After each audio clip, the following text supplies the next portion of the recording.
నా యుద్ధకు తోడుబడి రండి. ఎవడైనను మీతో ఏమైనను అని ఎడలా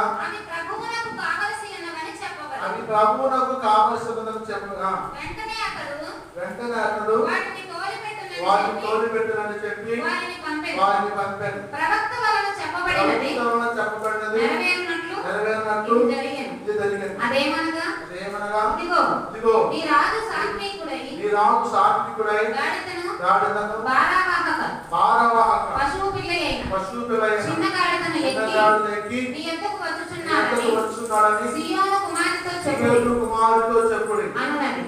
శిష్యులు వెళ్ళి యేసు తమకు ఆజ్ఞాపించిన ప్రకారం చేసి ఆ గాడిదను దాని పిల్లను తోలుకొని వచ్చి వాటి మీద తమ బట్టలు వేయగా ఆయన బట్టల మీద కూర్చున్నారు. జనసమూహములలో అనేకులు తమ బట్టలు దారి పొడుగునా పరిచిరి. కొందరు చెట్ల కొమ్మలను నరికి దారి పొడుగునా పరిచిరి. జనసమూహములలో ఆయనకు ముందు వెళ్ళుచున్న వారు వెనుక వచ్చుచుండిన వారు దావీదు కుమారునికి జయము ప్రభువు పేరిట వచ్చువాడు స్తుతింపబడును గాక.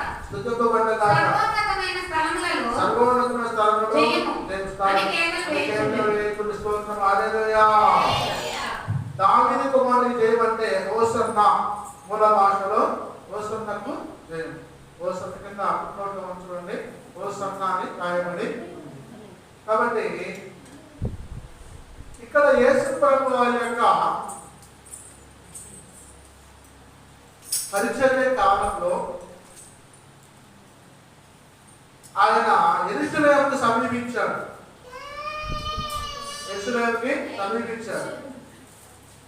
సమీపించి ఒలీవల కొండ వద్ద ఉన్న బెత్సగే బేతనీ అనే గ్రామాలు ఉన్నాయి. అక్కడ